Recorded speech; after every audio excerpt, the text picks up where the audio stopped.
Hey, how y'all doing out in YouTube world? Ladies and gentlemen, boys and girls, the continuation of the pickup truck.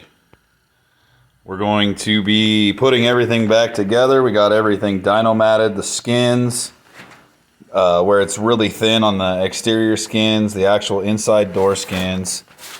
The roof is all done. With this truck, it's kind of simple to do this. Kind of sucks because this is fiberglass, so you get pretty itchy. But the nice thing is about this truck is I was able to just put down half of the headliner to be able to get up into here to get all this dynomatted. The last thing I have to dynomat is back behind these batteries. It's the last thing. And then I have some tennis balls that are going to go in between here and the bed. Everything is done as far as Dynomatt. All the way up, all the way through. Kind of ran into an issue with the amplifier. The amplifier is a bad amplifier. It's sending a clipped, nasty signal the whole entire time. We tried to go with the taramps Smart 5K. Did not do what we thought it would do. We thought it would do really well in this setup. Plenty of power, have all the alternator, but the problem is, like I said, I think it's something from the factory. I can turn that gain all the way up, and I have to almost max the volume out to even get any kind of bass whatsoever. So we're pulling the amplifier out. We're going to be going with something different. The customer's going to be sending it back.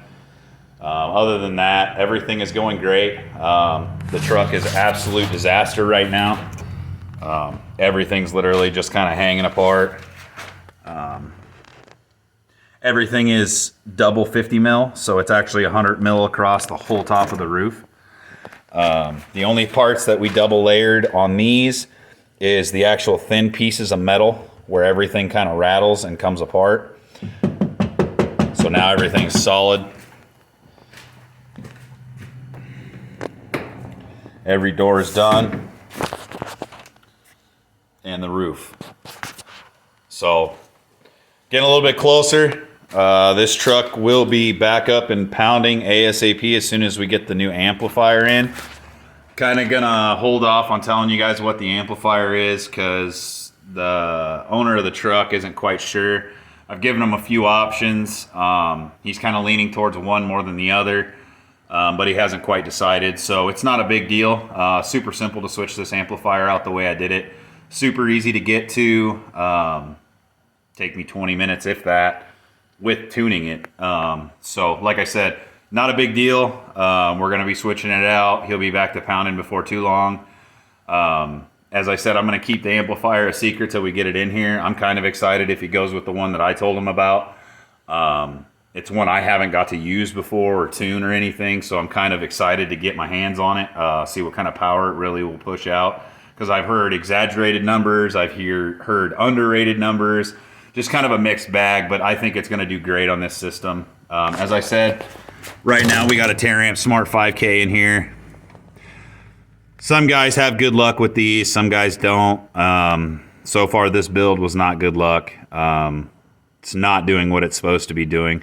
Don't mind the mess. All this mess is from me tearing the truck apart and everything. It'll all be vacuumed back up, cleaned up.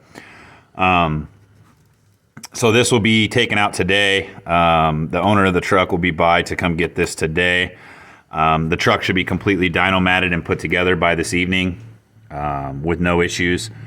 So like I said, amplifier's coming out. It's getting sent back. It's not working correctly. So kind of a thumbs down from me. This is only the third Taramps I've ever installed for somebody. Normally I push everybody towards a Korean amp. But he decided to go with this one, cheap, high power, well, obviously you get what you pay for as far as, when it comes to Taramps. As far as I'm concerned, I'm not a fan. I don't like Taramps. They're not what I like. So as I said, more to come. Keep bassing and basing. Love y'all. Talk to you later. Bye.